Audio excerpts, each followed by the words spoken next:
Hey there lovelies, it's Sarah here from auraangelart.etsy.com and welcome to my latest art journal video. Today I tried something completely different. I took some inspiration. You'll see me at the beginning of this next part of the video having a look at this book all about Rennie Mackintosh. And I took a little bit of inspiration from a detail from one of his paintings called Reflections.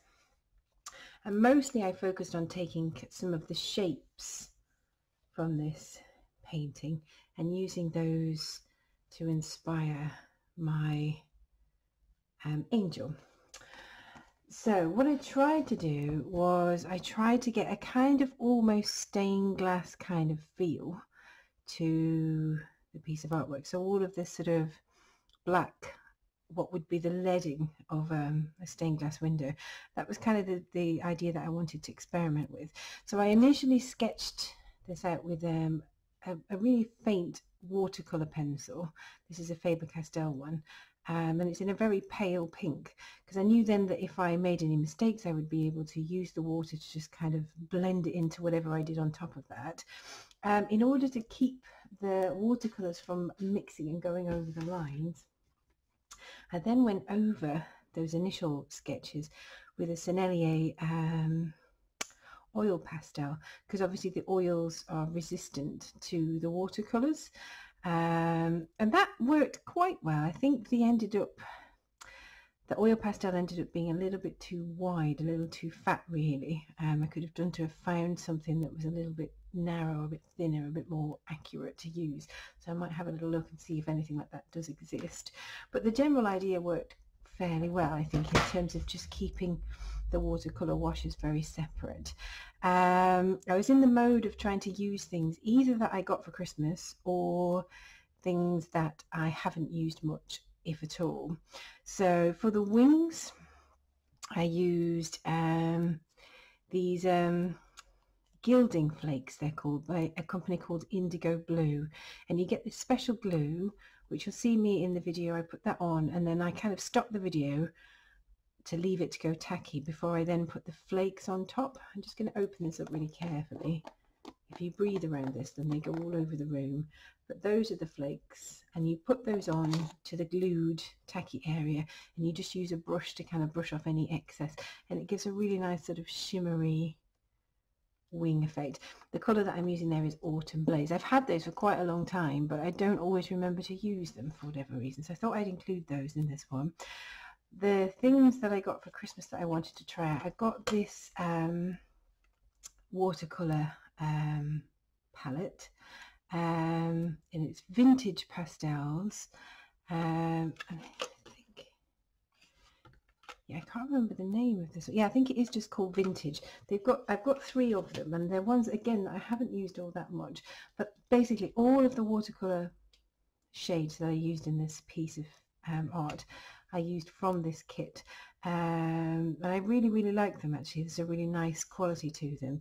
The other thing that I did use, I bought ages and ages ago, I saw in a video somebody having a go at doing watercolors but using white gouache and mixing that in with the watercolors to get a kind of a more solid finish to the watercolors rather than that kind of washy look that you can see in the background. So I tried that out with her dress and with this aura and energy, you could describe this, around her, and actually I really like the effect that gives. I think that worked really nicely, so I may well do that again. I just bought a Winsor & Newton gouache, and you can tell it's completely full. I haven't used it at all. This is the first time I've tried it, and so I used that on the, like I say, the energy and the aura, and on her dress and her little sort of scarf that she's wearing. Another thing that I tried out today was this roller, which I saw I think Sean Petit use a while back, and that was on my Christmas wish list. So a lot of these little dotty marks in the background, I ran it through the white gouache and then just kind of rolled it over the page, and I think it does give a really nice texture. It's quite interesting in the background, so I'd recommend those. It came in a set of 2. These are actually for leather work, they're tools for using to make leather things. I found that the one with the wooden handle worked better than the one with the black handle. I think the dots are just a little bit too fine. They didn't seem to show up very well when I used it. But I definitely recommend giving those a go. What else did I use? I used a little bit of different watercolor pencils just to do some shading in and around her and on her face, mainly again because I knew that when I went in with the watercolors I could kind of blend those in. And I have a little set of Faber-Castell watercolor pencils. I don't have very many of those, so I don't use them all that often. I used a little bit of my Prismacolor pencils to do her lips and things like that. I used this paint marker to do some little dots on her wings, although you can't see them that well. And then I carried on using the gouache to do some little dots all over the place. And I used these little, I can't even remember what these are supposed to be for. I'm not sure if it's for Zentangling, but I got a little set of them off of eBay ages ago. Again, it's something that I don't always remember to use. So all of these little white dots, apart from the very tiny ones, I've done those with this tool, just dipping it into the white paint and then dabbing it onto the page. I'm quite pleased with how that turned out. I used my Stabilo All pencil to help sort of smooth out some of this black work here, because obviously that will go over the top of those oil pastels quite easily. For the main part of doing those, of going over those oil pastels and just getting the definition, I used some India ink, and I have this lovely, let's see if I can show you this without letting it dribble all over the page because it was in the water dish. I have this lovely glass pen, dip pen, that I got from Jane Davenport, and I used that to go around all of these edges, and then in some places I used the brush to kind of widen it out, because like I say, the oil pastel was maybe a bit wider than I wanted it to be. I'll have to have a look and see, is there a version of oil pastels that has a more narrow kind of nib that I could use. But that, I think that Indian ink for that has worked really, really well, and it's really given her a nice sort of outline. I'm trying to think if I used anything else other than those things. It's quite a minimal sort of palette really, I suppose.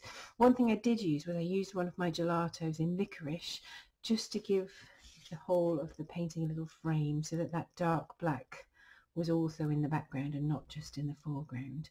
I don't think she's perfect necessarily. This is kind of an experiment that I'm doing, really, sort of trying to be inspired by some different things. I have gone through a whole series of different goddesses that were inspired by an oracle deck that I have, and so I'm trying to sort of move into being inspired by different things.